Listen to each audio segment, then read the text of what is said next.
stupid tosspots do. Well, that's the interesting thing is that, who defines what art is? The artists. Mm-hmm. I should hope not. French people.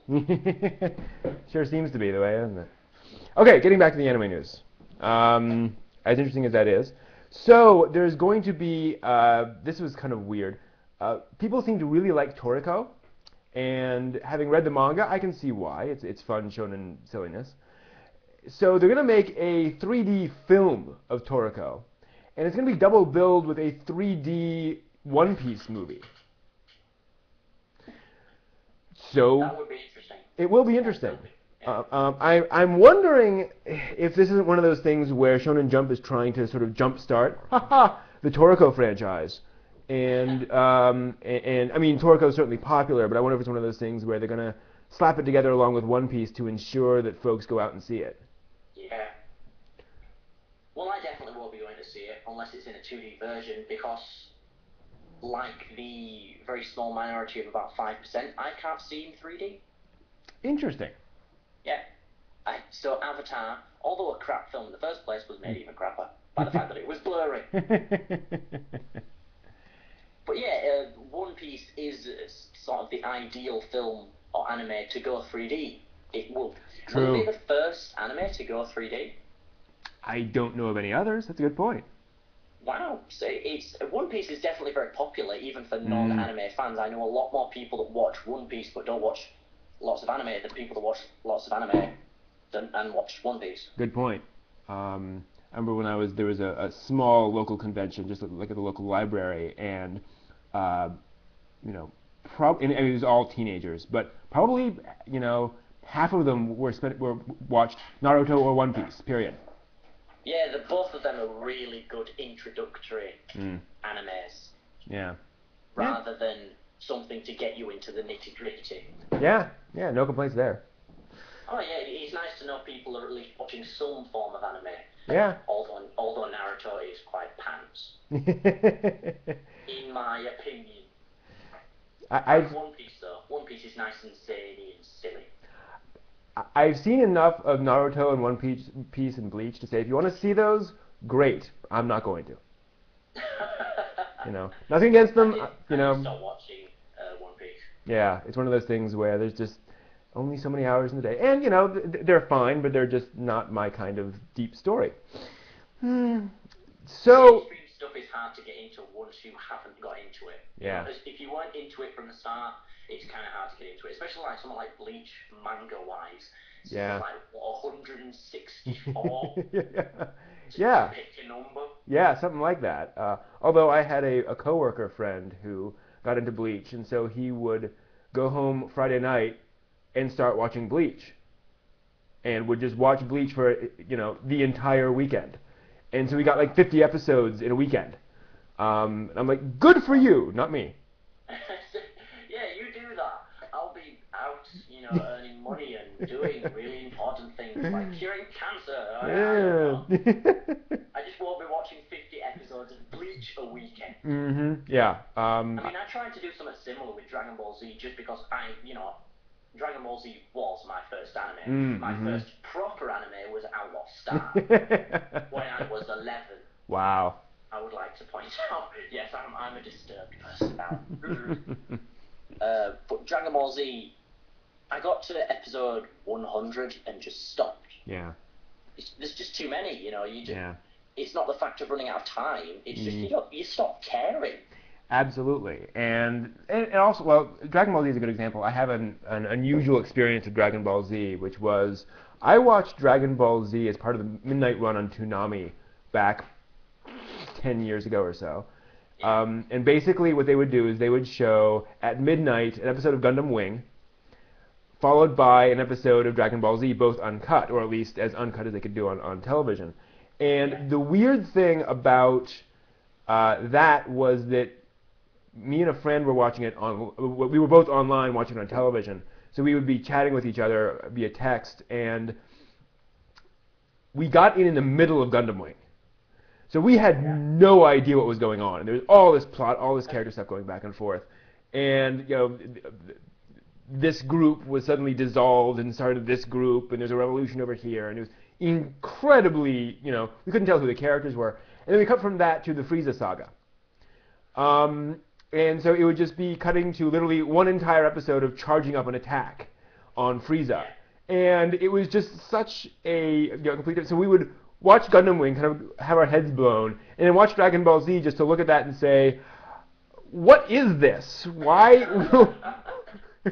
Why are people watching this and enjoying spending a half an hour? So it wasn't until later that we actually got back and watched all of Gundam Wing, and then got back and watched more of the background of Dragon Ball Z, so we could understand why they actually worked.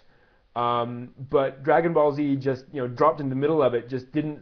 Yeah. It's no fun. I did enjoy the Frieza saga though. The annoying thing is Frieza saga is probably one of my favourite besides the Cell saga. Nothing beats the Cell saga. Cell is awesome. Mainly because I'm an Aliens fan. Okay. Anywho, the annoying thing about Frieza saga was the voices were changed. Dragon Ball Z went bankrupt and then got bought up by another company or something. Yeah. So the voices changed, and the first voice for Frieza was bad ass. Ah. Really cool and threatening. The second voice was, I'm going to kill you. Just not menacing. You're listening to this person talking about how she's gonna, I don't know if it's a he or a she, so I'm gonna say she. how she's gonna blow up the entire universe, and you're just thinking, you could look so much cooler with a muffin in your hand right now. Blueberry, preferably. Of course. Blueberry. Yeah. Can't go wrong with that. Yeah, blueberry's yum. Except I normally buy sticky toffee ones on the way home. Okay, fair enough. So AIC has been bought out. The classic anime studio that's been around for decades was bought out by a pachinko machine maker. Doesn't sound good to me. Basically, they've acquired AIC as a wholly owned subsidiary. As of September 30th, they're acquiring 3,800 shares, or 95% of AIC, for about $6 million US. Wow. And they're bought from, now AIC was owned by an investment, I'm sorry, no, the shares were funded by an investment fund.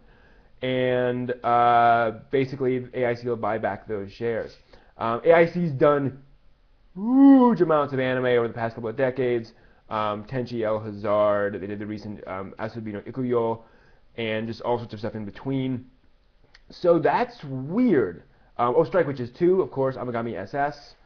And in fact, they're premiering a new anime, the I think that's what I Can't Believe My Little Sister's So Cute anime. That one's coming out in October 3rd. Yeah, it's kind of creepy. Not a nice title, kind of foreboding. Yes, to be fair, the main character has no. The main character's little sister is like a teen model, so and he has no attraction to her, so he can't understand why folks are so freaking out about her. So, but she turns out to be a fan of hentai visual novels. So yeah. Nice. Yes, thank you, AIC. Anyway, so the big question is, and ANN has a whole bunch of other sort of facts and figures about AIC, but the big question is, why were they bought out, and what are the plans to be done with AIC? Because they produce a lot of anime, and it would be unfortunate to see something bad happen to them.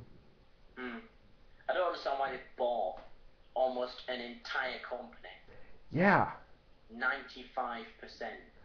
Yeah, I mean that's. On one hand, why didn't they just buy it all? Yeah. And on the second hand, why buy so much? Right. Why not just buy 75%? Exactly. Unless there was some weird share deal going on, or that was the only amount available, whatever. But it is quite strange. The other question is, I mean, AIC hasn't had a big hit for quite a while, and it could well be that they need a new corporate parent to sort of infuse new cash. I don't know. Well, we'll find out, and this happens nearly every day with companies, not just in anime or film, but with just general products. They start off really well, run out of money, get bought up by a new company, everyone's happy and hopeful, and pants happens. Yeah, all sorts of stuff happens all the time, and sometimes it works, sometimes it doesn't. Who knows? So, we will have to wait and see on that one. Mm-hmm. Meanwhile, we will have to wait not too much longer for Yumero Patissiere Professional. Excuse me. Yes, which is the second season, I believe, of Yumero Patissiere. It's about a young girl who decides to become a pastry chef, as they do. And I've seen a few episodes of it, and it's a fun shoujo, coming of age type story, and it's cool. I believe let me just check here. I believe Professional is the one where they jump forward in time to her as like a young adult, but I'm not sure. Yeah. It's good to see that kind of title again as well, because it's nowadays more every girl loves this guy kind of story at the moment, or teenager kicks ass.